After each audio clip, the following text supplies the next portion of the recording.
Can working for Grab be considered a full-time job, and can you survive with it? Let's talk about that. What's up, guys? AJ here, and today we'll be doing a video where it's a bit of a different one. I'll be talking about working for Grab. Now, most of you might know Grab right now, is a food delivery app. I mean, it's more of a third part. It's more of a middleman app. So basically, there's GrabFood, and right now, biggest ones are obviously GrabFood and Foodpanda here in Singapore. So basically, you can see there are a lot of people working Grab as delivery riders and all that. And I'm gonna personally share with you what me as a motorcyclist rider, food delivery rider, actually makes at my optimal days. So this is not like every month I get this or every week I get this. It's just like in terms of I took, like, for example, Monday, how much I've made for the day the most compared to the other Mondays, and for Tuesdays, Wednesdays, so on and so forth. So called the most money I've made from each day. But it's not all consecutively, it's just separated. I'm gonna tell you as a student myself how much I make and how I would feel if it's a reasonable job or so called like a survivable one. So before we move on to the video, make sure to like and subscribe, and we're gonna get on with the analysis. So starting off with the first day of the week, Monday. So take into consideration that I am a student, so I school from morning till 4 or 5 p.m. depending on the day, and I will only work on weekdays usually 7 onwards at night. And some days I might have a holiday because it's just non-school day, and I might work longer. So for this instance, it was a Friday, which I have actually pasted down here. So we're gonna start off with Monday. So I've worked 3 hours on Monday. I earned a total of $65 from 10 jobs. So there is an average of $6.50 per job. Also, depending on the job, sometimes you might get more for 10 jobs, sometimes you might get less depending on the distance, and also the so-called stack order where you actually get two orders at one go. So usually that happens and you will get more money depending on the distance. Next, we're gonna be moving on to Tuesday. So Tuesday was a bit of a slow one. Same, I had 10 jobs as well, worked 3 hours as well, 7 to 10, but I made only a total of $58. So that was like about $19.33 per hour.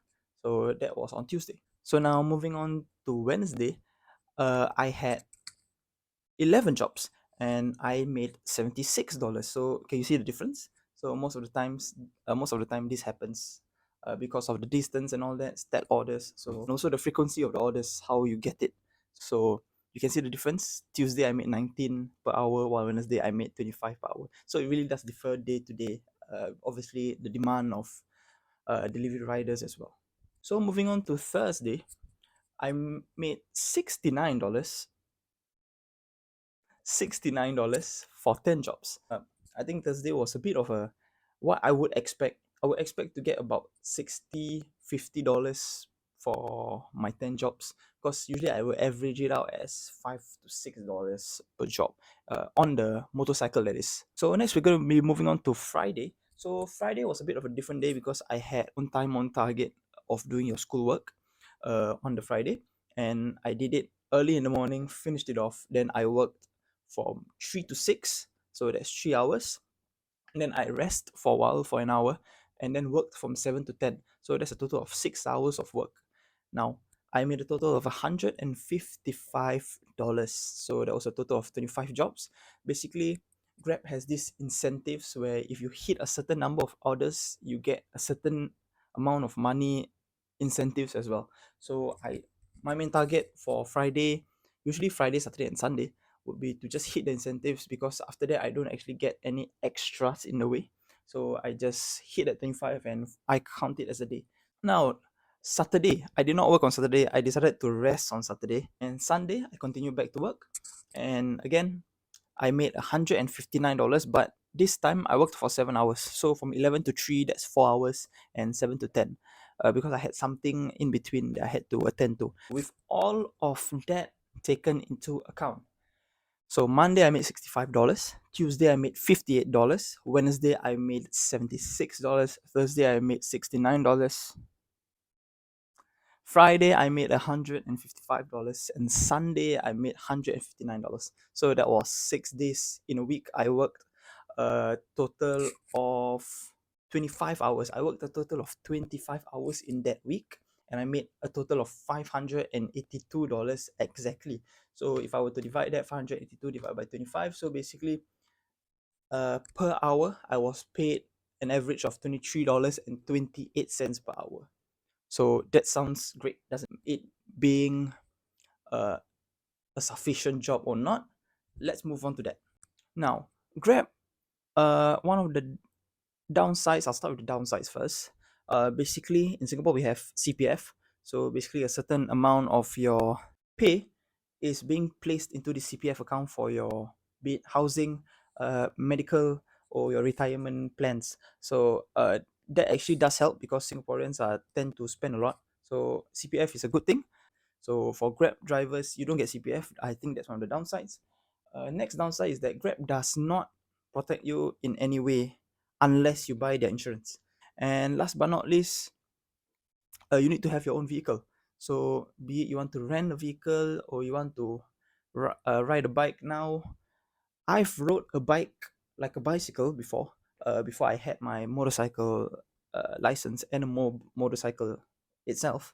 I'm gonna say that riding a bike at first it seemed like it was reasonable.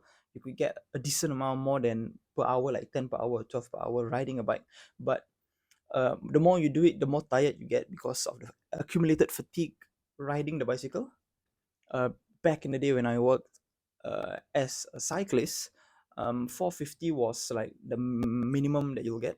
But for a bike, if I'm not mistaken, it's $5 or slightly above $5, like 550, and you rarely get 550. You usually get above, maybe 580 or $6 because they won't send it so close, like just side to side. Usually they'll allocate that to the cyclists or the walkers, if there is any more walkers. I'm not so sure about that. There's walking as well, but again, would not recommend it. You'll get tired after like a week or so. So the pros of working Grab, on time on target. I think that's probably the most common thing people will say. Basically, you can work anytime you want, whenever you are free. If you see the app, there's no demand of riders. You relax at home or you do your other things, and suddenly there's a demand. You're like, okay, I'm working. So on time on target. I think that's probably the biggest thing. No flexibility. Next, we can talk about the pay. So as I stated, I made about $23, 28 cents, or $23 per hour. So definitely it pays a lot more than other part-time jobs per hour. You don't see in Singapore companies paying you $23 per hour. So I think that is one of the main reasons why people, especially myself as students, work Grab food as well, because we get a lot more money compared to working part-time. Because I remember last part-time jobs I have, the max I was paid was like $10 per hour. So for Grab, in this instance, I made 582. If I'm not if that was the wait, let me double check that again. Yeah, I made $582. Now I'm gonna times that by 4. You make $2,328. So that's more than twice of what you make from a regular part-time job. Basically, you earn more than minimum wage here in Singapore, but at the same time, you don't have that protection that government workers get. So be it CPF or coverage and all that. So always take that into account, because safety is always number one. Health is wealth. So remember that. So guys, that's all for today's video. Hope you like the video and want me to share my experience in working in other companies, because I've worked at shoe companies, I worked at fast food stores before, and I don't mind sharing my experience as well. So hope you guys enjoyed the video. Make sure to like and subscribe, and I'll see you again in the next one.